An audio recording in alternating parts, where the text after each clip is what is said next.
저는 그날 본사에 제출한 보고서 한 장으로 중동 에너지 업계를 뒤집어 놓았습니다. 한국이 중동의 원유를 보관하는 금고가 될 수 있다는 내용이었는데 처음엔 아무도 믿지 않았습니다. 솔직히 말하면 저도 믿지 않았습니다. 한국이요? 원유 한 방울 나지 않는 나라가 중동 산유국들의 비축 거점이 된다고요? 우리 업계에서 한국은 그냥 원유를 사가는 나라였습니다. 중동이 가격을 정하면 군말 없이 사가는 그런 나라요. 지하 비축기지 기술이요? 그건 프랑스가 하는 거고 노르웨이가 하는 겁니다. 한국은 그 시장에서 거론조차 되지 않았습니다. 그런데 제가 직접 눈으로 확인했습니다. 실내 체육관 100개 규모의 지하 안반 비축기지가 한국 땅 아래 실제로 존재했고 중동 산유국들이 먼저 한국 정부에 협의를 요청하고 있었습니다. 원유를 파는 나라가 원유를 사는 나라에 손을 내밀고 있었습니다. 호르무즈 해협이 막히면서 모든 게 바뀌었습니다. 그리고 그 혼란 속에서 조용히 준비해온 한국의 민낯이 드러났습니다. 이야기 시작에 앞서 구독, 좋아요, 그리고 한국 최고 댓글로 한국을 응원해주세요. 저는 중동 국영 에너지 기업 출신 국제 에너지 전략 컨설턴트 칼리드 알만수리입니다. 제가 이 일을 시작한 건 20년 전입니다. 중동의 한 국영 에너지 기업에서 원유 수출 전략을 담당하며 전 세계 에너지 시장을 들여다보는 일을 해왔습니다. 환유국의 논리는 단순합니다. 원유를 뽑아서 해협을 통해 내보내고 수입국에 팔면 됩니다. 그 수입국 명단에 한국은 늘 있었습니다. 조용히, 묵묵히 우리가 정한 가격에 사가는 나라로요. 제가 본사로부터 연락을 받은 건 호르무즈 해협 봉쇄 사태가 본격화되던 무렵이었습니다. 내용은 간단했습니다. 한국의 석유 비축기지를 직접 실사하고 활용 가능성을 검토해오라는 지시였습니다. 처음엔 귀를 의심했습니다. 한국이요? 원유 비축기지 실사를 한국에서 한다고요? 사무실에서 그 얘기를 꺼냈을 때 동료들의 반응은 예상대로였습니다. 한 동료는 피식 웃으며 이렇게 말했습니다. 칼리드, 한국은 우리 원유 사가는 나라야. 거기 가서 뭘 배워오겠다는 거야? 또 다른 동료는 지하 비축기지 기술은 프랑스 거 아니냐면서 한국이 그걸 제대로 갖추고 있을 리 없다고 잘라 말했습니다. 솔직히 저도 그 말이 틀렸다고 생각하지 않았습니다. 제가 20년간 몸담아온 에너지 업계에서 지하 비축기지 기술은 유럽의 영역이었습니다. 프랑스와 노르웨이가 오랫동안 설계를 주도해왔고 일본이나 중국, 인도도 일부 운영하고 있지만 기술 수준에서는 유럽을 따라가는 수준이었습니다. 한국은 그 어디에도 이름이 없었습니다. 원유를 정제하고 소비하는 나라. 그 이상도 이하도 아니었습니다. 그렇게 저는 반신반의한 마음을 가방에 넣고 한국행 비행기에 올랐습니다. 기내에서 자료를 훑어봤습니다. 한국의 원유 수입 통계, 석유공사 운영 현황, 비축기지 위치 정보. 숫자들은 그럭저럭 나쁘지 않았지만 특별히 인상적이지도 않았습니다. 이 정도면 하루 이틀 둘러보고 돌아오면 되겠다고 생각했습니다. 길어야 사흘이면 충분할 거라고 봤습니다. 인천공항에 내려 차를 타고 이동하면서도 그 생각은 바뀌지 않았습니다. 창밖으로 펼쳐지는 한국의 풍경은 깔끔하고 정돈되어 있었지만 이 나라 땅 아래에 세계 최대 규모의 무언가가 숨어 있다는 사실은 상상도 하지 못했습니다. 원유 한 방울 나지 않는 나라가 원유를 품는 나라가 될 수 있다는 생각은 그때의 저에게는 존재하지 않는 개념이었습니다. 하지만 저는 곧 깨닫게 됩니다. 제가 틀렸다는 것을, 동료들이 틀렸다는 것을, 그리고 우리 업계 전체가 한국을 완전히 잘못 보고 있었다는 것을요. 그 깨달음은 생각보다 훨씬 빠르게 그리고 훨씬 강하게 찾아왔습니다. 제가 한국행 비행기에 오르기 불과 며칠 전 중동의 분위기는 완전히 달라져 있었습니다. 호르무즈 해협 봉쇄 사태가 장기화되면서 우리가 당연하게 여겨온 것들이 하나씩 무너지기 시작했습니다. 해협은 중동 원유의 핵심 수송로입니다. 그곳이 막힌다는 건 단순히 배가 못 지나간다는 얘기가 아닙니다. 중동 산유국 경제에 혈관이 막히는 겁니다. 사무실 분위기는 무거웠습니다. 원유는 뽑히고 있는데 팔 수가 없었습니다. 탱커들은 항구에 묶여 있었고 계약된 물량은 납기를 맞추지 못했습니다. 바이어들은 다른 루트를 찾겠다며 연락을 끊었습니다. 20년 경력의 저도 이런 상황은 처음이었습니다. 원유 수출로 국가 경제를 유지해온 중동 산유국들이 이 정도 타격을 받을 줄은 아무도 예상하지 못했습니다. 흥미로운 건 이 상황이 한국에도 직격탄을 날리고 있었지만 중동 입장에서 보면 한국 이상의 충격이 중동 쪽으로 오고 있었다는 점입니다. 한국은 원유를 못 사는 문제였습니다. 하지만 우리는 원유를 못 파는 문제였습니다. 국가재정의 상당 부분이 원유 수출에서 나오는 산유국 입장에서 수출 루트가 막힌다는 건 생존의 문제였습니다. 그 무렵 업계에서는 조용히 다른 이야기들이 돌기 시작했습니다. 해협 밖에 원유를 미리 보관해둘 수 있는 거점을 확보해야 한다는 얘기였습니다. 해협이 막혀도 판매할 수 있는 재고를 다른 지역에 분산해두는 전략이었습니다. 말이 쉽지. 그 규모를 감당할 수 있는 비축 시설을 갖춘 나라가 얼마나 되겠습니까? 게다가 수요지와 가까워야 하고 물류 접근성도 뛰어나야 합니다. 처음엔 중동 주변국들이 거론됐습니다. 그 다음엔 유럽이 나왔습니다. 그런데 어느 순간부터 한국이라는 이름이 조심스럽게 등장하기 시작했습니다. 동구가에 위치한 한국은 아시아 수요지와 가깝고 항만 인프라도 탄탄하다는 이유였습니다. 저는 솔직히 그 얘기를 처음 들었을 때 흘려들었습니다. 설마 한국이? 라는 생각이 먼저였습니다. 그런데 업계에서 한국을 진지하게 거론하는 사람들이 하나둘 늘어나고 있었습니다. 단순히 위치가 좋다는 이유만이 아니었습니다. 한국에 뭔가 있다는 얘기였습니다. 규모도, 기술도, 구조도, 일반적인 비축시설과는 차원이 다르다는 말들이 나왔습니다. 그게 제가 본사로부터 실사 지시를 받게 된 배경이었습니다. 중동의 다른 산유국들도 이미 한국 정부에 접촉을 시작하고 있다는 정보도 함께였습니다. 비행기 안에서 저는 지하 비축기지 관련 자료를 다시 꺼내들었습니다. 오랫동안 이 분야를 이끌어온 건 프랑스와 노르웨이였습니다. 지하 안반을 뚫어 만드는 공동구조. 그 안에서 지하수 압력으로 원유를 밀폐하는 기술. 단순해 보이지만 설계와 건설, 운영 전 과정에서 고도의 기술력이 필요한 영역이었습니다. 그 시장에서 한국은 오랫동안 이름조차 없었습니다. 그 사실만큼은 분명했습니다. 창밖에 구름이 흘렀습니다. 중동 상공을 지나 아시아로 향하는 항로였습니다. 아래 어딘가에는 봉쇄된 해협이 있었고 묶여있는 탱커들이 있었습니다. 그리고 저는 그 모든 혼란의 해답이 한국에 있을지도 모른다는 생각을 처음으로 아주 조심스럽게 하기 시작했습니다. 물론 그때까지도 반신반의였습니다. 하지만 곧 그 의심은 완전히 사라지게 됩니다. 전남 여수로 향하는 차 안에서 저는 창밖 풍경을 바라보고 있었습니다. 한국 남해안의 풍경은 예상보다 훨씬 아름다웠습니다. 구불구불한 해안선을 따라 펼쳐지는 바다.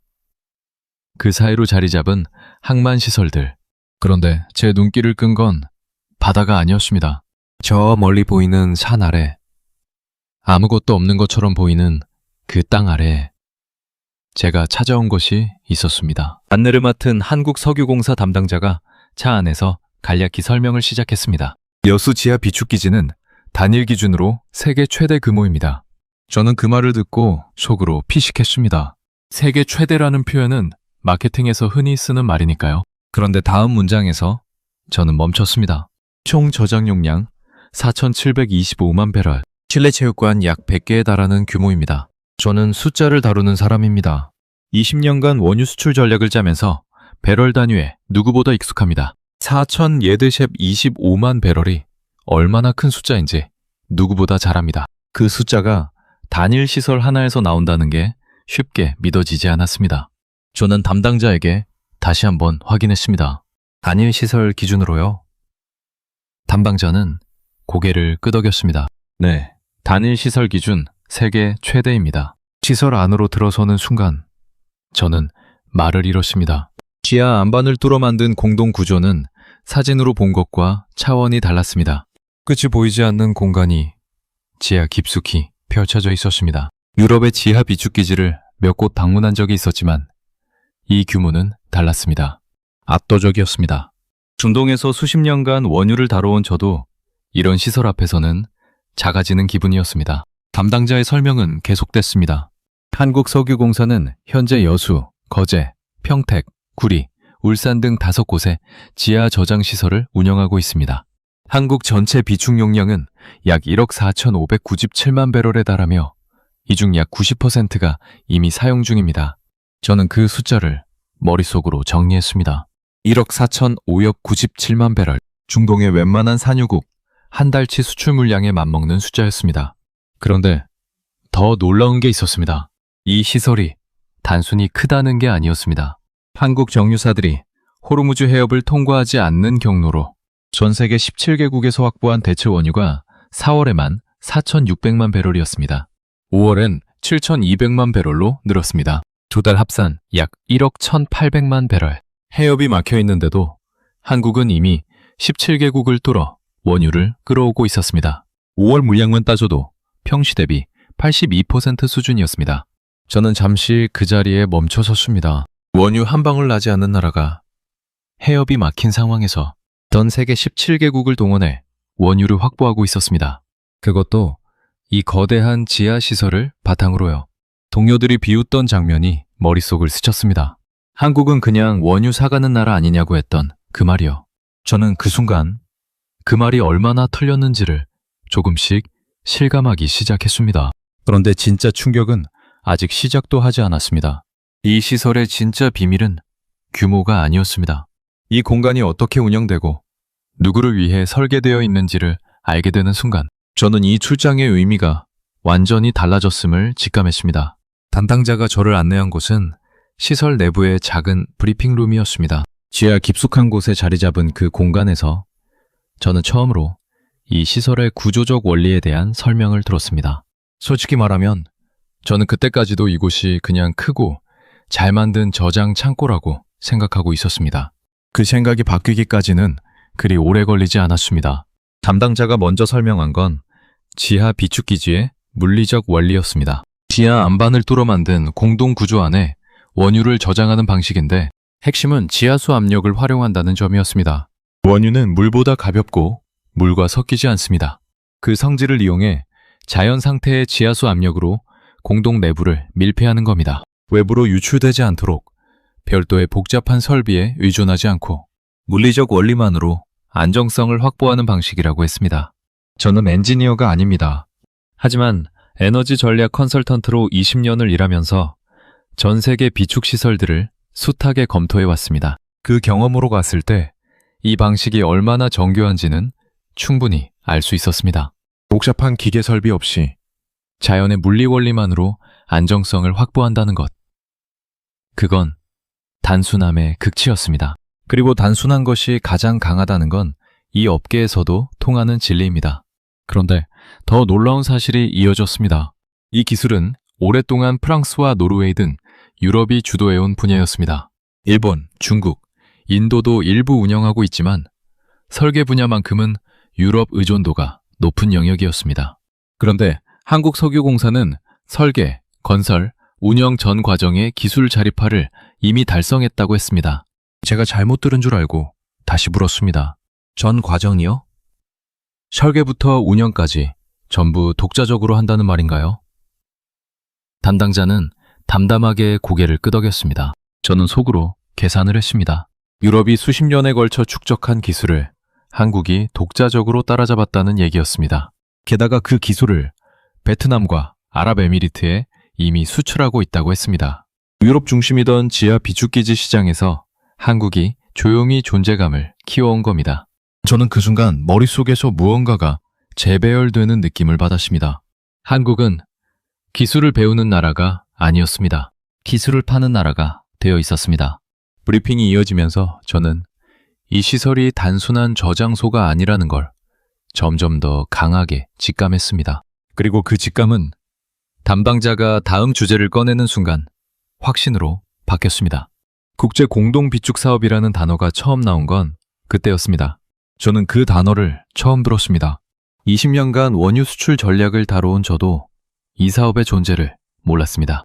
담당자는 차분하게 설명을 이어갔습니다. 산유국 등 해외 기업의 석유를 한국 석유공사의 비축시설에 보관해주고 임대료 수익을 얻는 비즈니스 모델이라고 했습니다. 중동의 원유를 한국 땅 아래에 보관해두고 한국은 임대료를 받는 구조였습니다.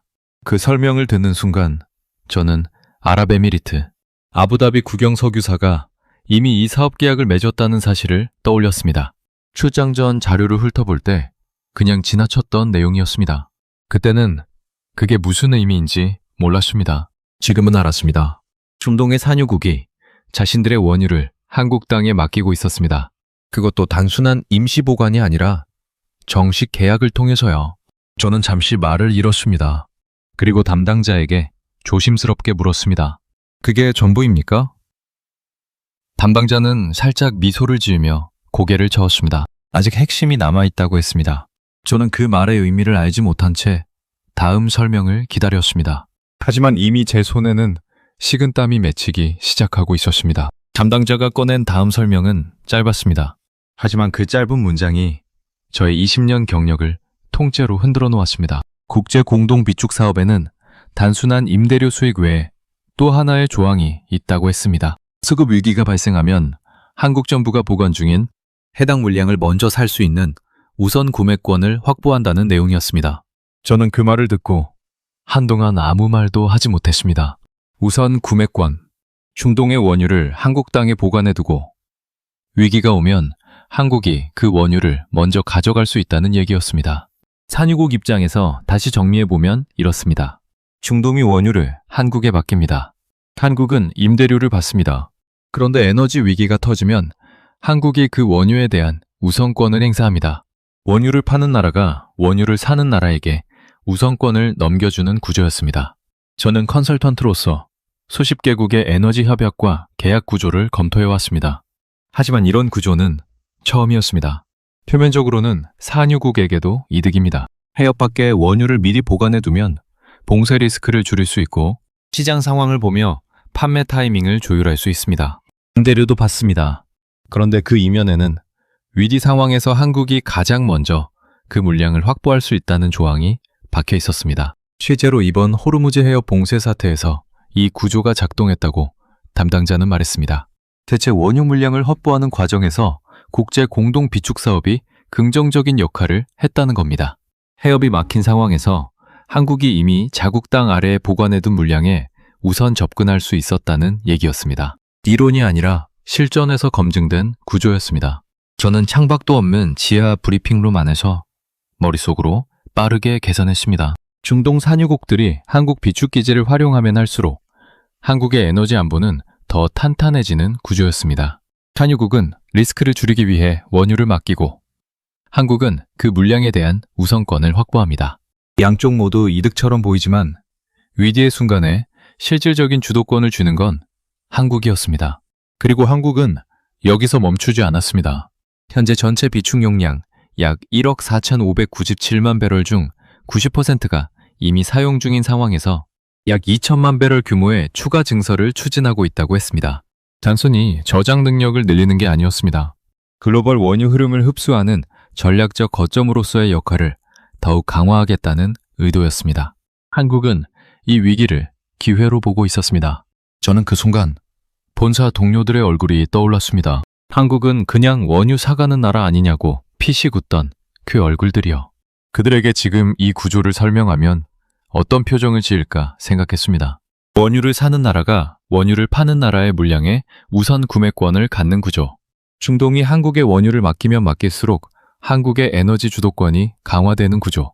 이게 단순한 창고 임대 사업이 아니라는 걸 그들도 알게 될 겁니다. 담당자는 브리핑을 마무리하며 한마디를 덧붙였습니다. 이 사업의 진짜 가치는 위기가 왔을 때 드러납니다. 저는 그 말을 들으며 고개를 천천히 끄덕였습니다. 이미 드러나고 있었습니다.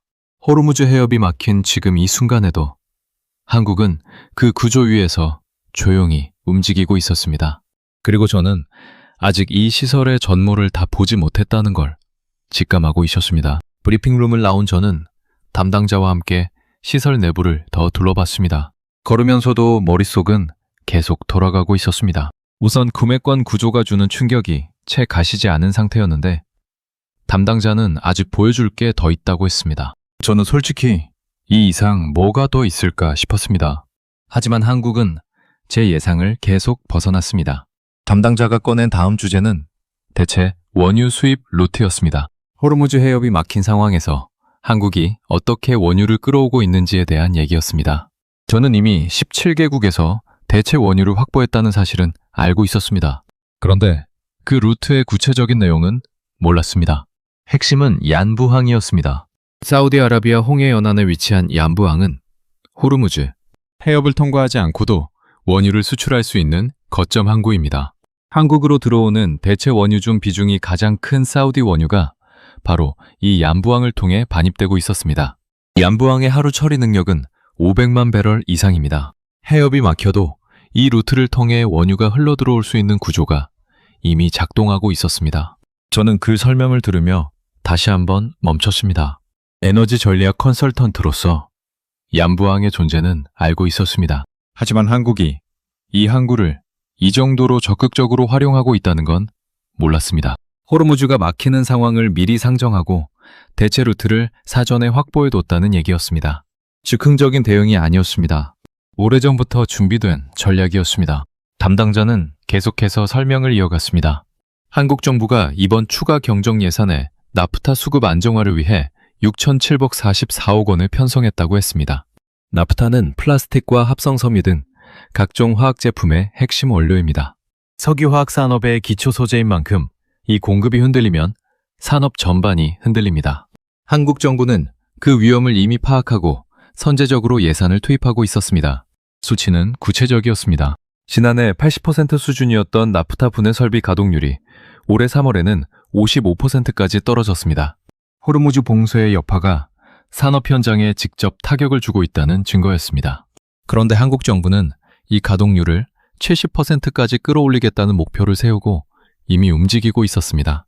예산을 편성하고 수급 조정 조치를 시행하고 동시에 매점 매석 금지까지 병행하는 전방위적인 대응이었습니다. 저는 그 대목에서 잠시 생각에 잠겼습니다. 중동에서 에너지 전략을 다루면서 저는 늘 수요국들이 위기에 어떻게 반응하는지를 지켜봐왔습니다. 대부분은 비슷했습니다. 공급이 흔들리면 패닉이 오고 패닉이 오면 시장이 요동칩니다. 그런데 한국은 달랐습니다. 패닉 대신 숫자가 있었습니다. 감정 대신 계획이 있었습니다. 55%에서 70%로 끌어올리겠다는 구체적인 목표와 그것을 뒷받침하는 6,744억 원이라는 예산이 있었습니다. 이게 한국의 방식이었습니다. 위기가 오면 흔들리는 게 아니라 위기를 숫자로 분해하고 단계별로 대응하는 방식이었습니다. 얀부항을 통한 대체 루트 확보, 17개국으로의 수입선 다변화, 지하 비축기지의 전략적 활용, 나프타 수급 안정화를 위한 추경 예산 투입, 이 모든 것이 따로따로가 아니라 하나의 촘촘한 그물망처럼 연결되어 있었습니다.